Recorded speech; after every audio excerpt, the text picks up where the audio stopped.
Hey guys, thanks for tuning in to this episode of Bluestone at Home.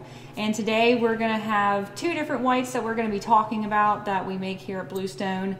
Our 2017 Viognier and our 2018 Petit Manseng. And so just to let you guys know as well, if I look down a lot, I have my notes with me because if you have done tastings with me before, you know that if I get on a rabbit trail of something, I can go down that rabbit trail very quickly. So I have my notes to kind of keep me on course and whatnot as we go through this. So let's talk a little bit about Viognier. We'll talk about maybe a little bit about its origins and things like that, things that maybe you don't know about Viognier, even though it is a very popular grape here in Virginia. Viognier is actually from the Rhone region of France, which is on the eastern side of the country, kind of on the southern side, specifically from the northern Rhone region, from the appellation of Condrieu. And Condrieu is a very small appellation. It's only about 14 miles long. And so when you think about it, if you think from like here to maybe the north side of Harrisonburg, is, you know, give or take where you're going in Harrisonburg, whatever 14 miles is, that's how long that entire appellation is. So very, very small. And a lot of people don't know, and I didn't know this either until I started studying wine more in depth. At one point, Viognier almost became extinct. Back in the 60s, there was only about 20 acres of Viognier vines left in the world. And so if you think about it, here at Bluestone, we have about 24 acres under vine right now. Roughly what we have is all that what Viognier was left in the world. So what happened is that there were a few people who kind of started planting it all over different regions. Some in the southern part of France, you know, other regions of France, but also in some places like California and things like that. And then by the mid-90s, Viognier was actually coming around a little bit more and started to kind of thrive once again. And some of that information I found through a book that I've been reading called Grapes and Wines by Oz Clarke. And in that, he also talks about how Virginia is actually a really great place for Viognier and is probably one of the closest regions that makes comparable Viognier to what the Condrieu region does. So that's pretty cool and exciting to see that in a book like that. Viognier itself is a very thick-skinned grape and is more resistant to rot. And so being in a place like Virginia where our weather varies so much from year to year, that's a really good thing to have. And another thing too, generally Viognier is lower in acidity, but a little bit higher in alcohol typically. It's more complex, very aromatic, has a little bit more weight to it as well. And one of the things with Viognier too, especially as I mentioned with it being aromatic, that's one of the things that people kind of know it for. So what about our Viognier? What about some of the things that about ours? So unless you are one of our wine club members, one of our press club members, you have not had our 2017 Viognier before. We just released it here not too long ago. So this is our new vintage from 2017. And this fruit, we do not grow Viognier here on our estate properties, on any of the properties that we have. We actually get this fruit from Silver Creek Orchard, which is over in Wintergreen, which is near Wintergreen. It's a little bit further south of Wintergreen, and over in Nelson County. And that's for those of you who aren't from Virginia and maybe aren't as familiar with locations. It's a little over an hour from Bluestone, so not too terribly far. This comes from the Glen and Gate block, which from what Lee has said is a really fun and one of his favorite sites to work with. And because this block is at a higher elevation, it kind of helps to maintain that acidity that some of the Viogniers may typically lack. This vintage itself was aged on the lees for about 10 months in acacia barrels. But since those acacia barrels have gotten a little bit older, they are not going to be as heavy. They're going to be a little bit lighter than previous vintages. And so with that, one of the fun things with this new series that I'll be able to do. If you guys come to the bar before, I don't get to join you guys with tastings. So this is a fun part for me to be able to try these wines along with you guys while you guys are sipping at home and watching this. And so we're going to go ahead and we're going to taste the 2017 Viognier.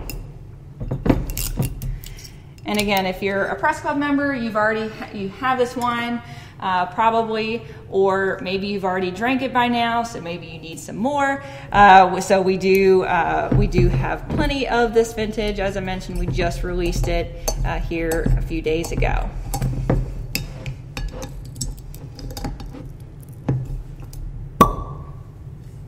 Good old pop there. All right. Now, I haven't tried this wine for a while. It's been a little bit. We did it at a staff meeting here a few months ago. So I'm excited to see what's going on in this glass.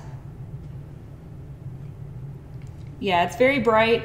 Definitely, you can tell it's very clean fruit.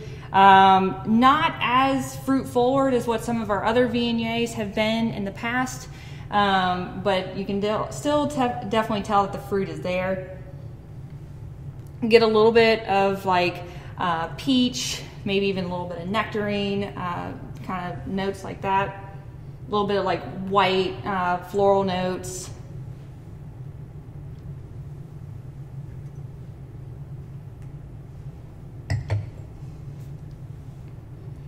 Yeah, the acidity is definitely still there. As Lee mentioned, this one definitely has a lot more acidity than ones for Viogniers in general. It is very clean, not nearly as much of that barrel kind of feel as what some of our previous vintages have had, and things like that. Very soft, very easygoing on the finish. Really, really like this wine, actually. One of the things I really do love about Viognier as well is that, it's one that is a very food-friendly wine. Oftentimes we mention that it goes very well, especially around the holidays, around Thanksgiving. This is typically one that a lot of people recommend for Thanksgiving meals because it does go with a wide range of different foods and whatnot. But I also love Viognier because it's very, even though you can do it in so many different styles, it's one that if you go to a winery and you've never had their wines before, you can almost bet that they're Viognier. If anything, if you don't know what else to get, you can get a Viognier and it's a very safe option. And especially because of how food friendly it is, it's just light, it's refreshing, it's fun, it's very aromatic. So that is our Viognier. All right, so on to our next wine. So up next we have our 2018 Petit Manseng.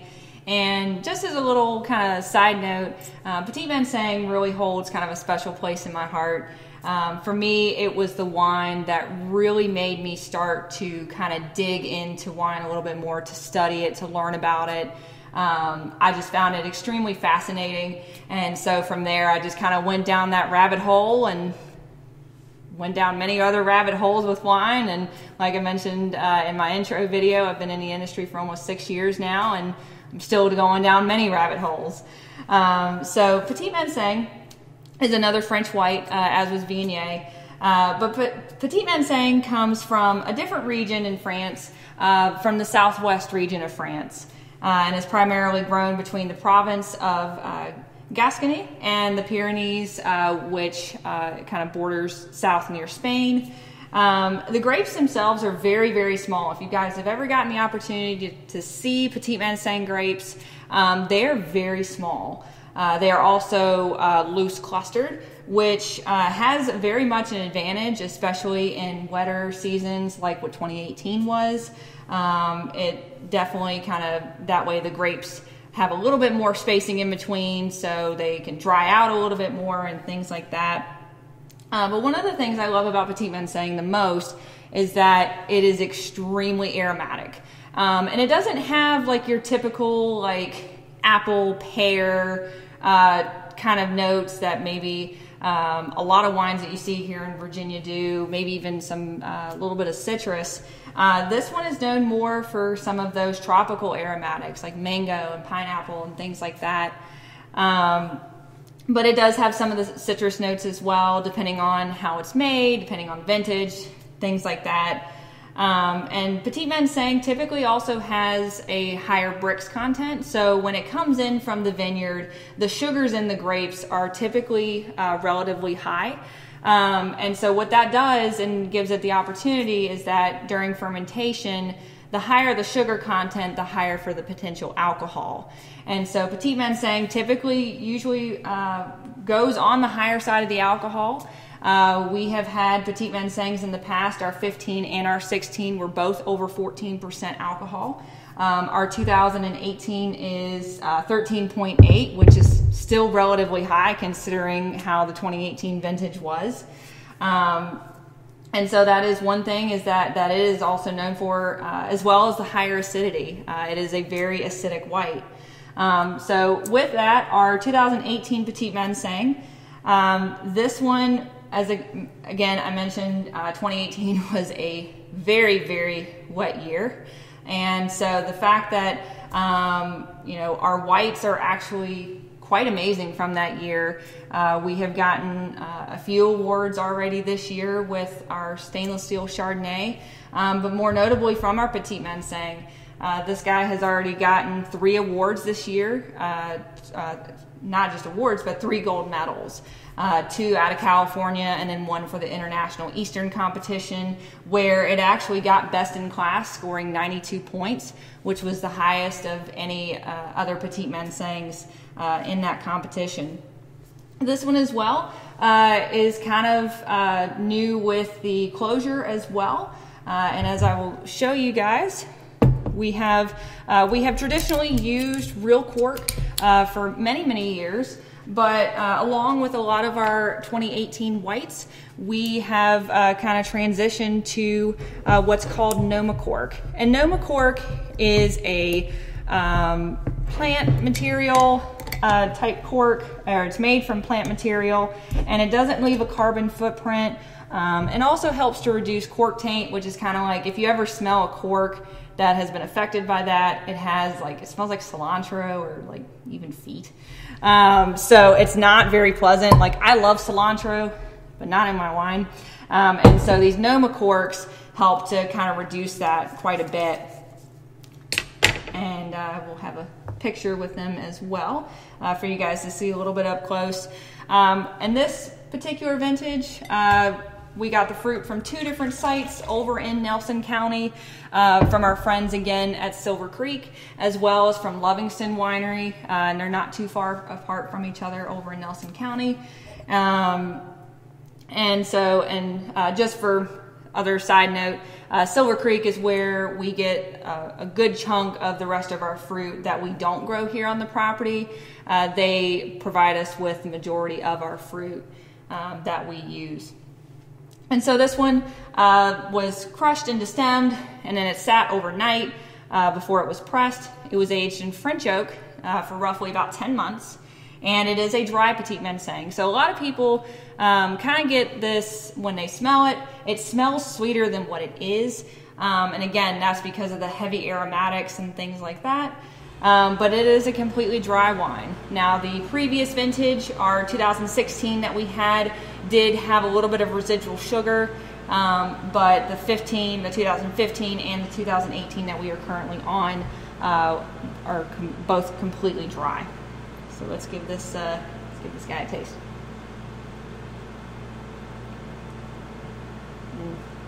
Needs to open up a little bit. Yeah, the really like tart, kind of like ripe pineapple, maybe even like a little bit overripe, a little bit like a mango, kind of a little bit of like citrus fruit as well, like a little bit maybe like lemon peel. You definitely get a little bit, you can tell that this wine does have oak on it, on the nose, but it's not real heavy and whatnot.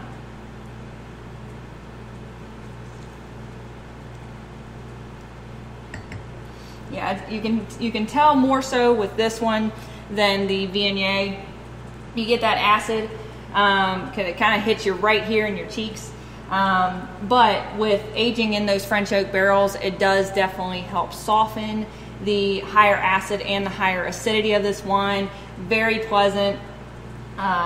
It's a really good one that if you want a drier wine, but you don't necessarily want like a Vidal Blanc where it's very clean, very crisp, really light, but you don't necessarily want something like a Chardonnay, or you don't want something sweet.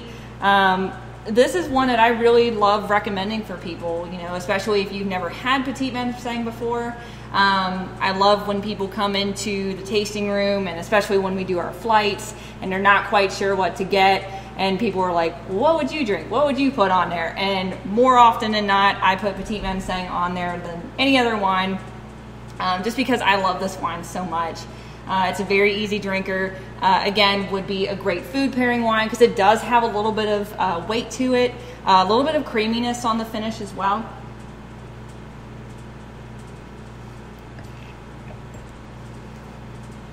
Yeah, so it's not as, I've had ones that have been only aged in stainless steel, and they are definitely very bright on the palate, very crisp, very sharp. But with this one being aged in French oak, it definitely gives a very soft, very creamy finish.